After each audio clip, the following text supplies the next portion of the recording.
with these, adjusting the contrast really does make a difference of what you see and how you see it. So, first of all, this is a nerve. Okay, it's a cross-section of the nerve. And so that means there's going to be many nerve fibers in here. And the nerve fibers are referring to each one of these individual units that we see here. Now, since it is a nerve, you know they're myelinated. We should be able to identify the axon, myelination, endoneurium, perineurium, which is going to be associated with identifying individual groupings that we're going to call fascicles. Okay? And then the outermost is going to be the epineurium. Okay? So these are all layers of connective tissue. That is going to be a neuroglial cell, which in this case, since it's peripheral, that'd be a Schwann cell. Okay? Now, when you're looking at one of these intact examples, it gets a little confusing because when you start trying to figure out layers, if you start from the outside and start working in, it's like there's too many layers. And so for these, it's better to work from the inside out. And the reason why it looks like too many layers and gets confusing, you need to realize that your neuron or your nerves are very similar to your blood vessels. So you have large blood vessels that start to slowly branch into smaller ones. This is the same thing. So we're not looking at this right where, you know, comes off the spinal cord. We're looking at this further down the road where it is starting to branch off to form smaller nerves. And so that kind of confuses the issue a little bit, but it's easy to remedy as long as you start from the inside, work your way out. So I am going to go to, you see where that doublet is? I'm going to start there.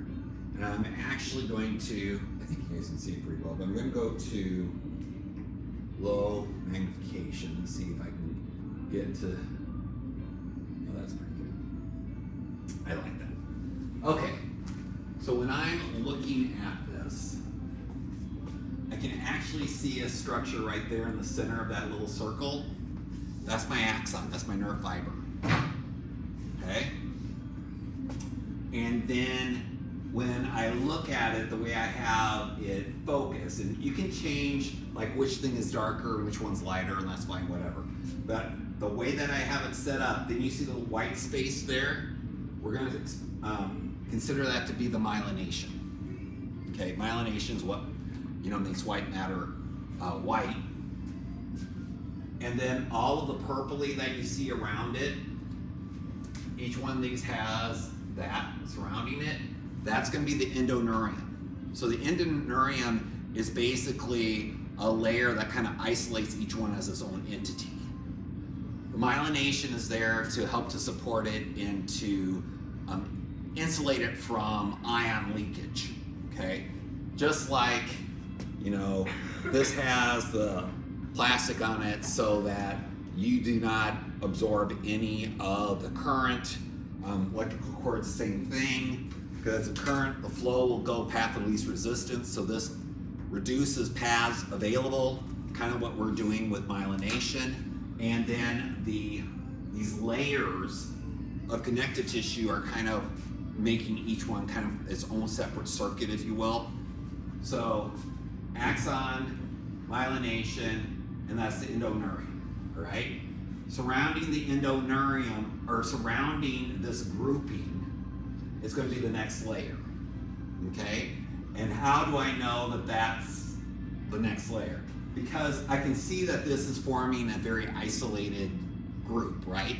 And that group that I'm seeing there is what we call a fascicle. So that which is surrounding it is going to be your perineurium. Peri means to go around. And fascicles are circular. Okay, so here's the deal. When you're looking at this, and this one's actually a good example. So we have these two fascicles like butted up next to each other. If we would have been more proximal from this point, so closer to where it branched off the spinal cord, those two most likely would have been one fascicle at one time. They're splitting to branch into separate pathways, okay? When I'm looking at this, that's what's happening. It's transitioning into smaller and smaller pathways. So this is going to be my perineurium, and then beyond that is this adipose tissue. Okay, that's supporting it, and it's kind of being used as a way to separate and isolate more. And so if I extend beyond that, and I'm going to go this way because this is the easiest. So I go this way. I see this outer edge here. That's my epineurium. I mean, it's easy to understand that that's the epineurium. You call this epineurium, that'd be okay too. Epineurium, basically, we're going to call it that as long as it's extending away from a fascicle and there's not another fascicle sitting there. You see what I'm saying? That's why I don't want you going from outside in, because you say, oh, epineurium, perineurium, and then you go, I've got too much stuff. So going from the inside out is the better reference frame to use. Does that make sense?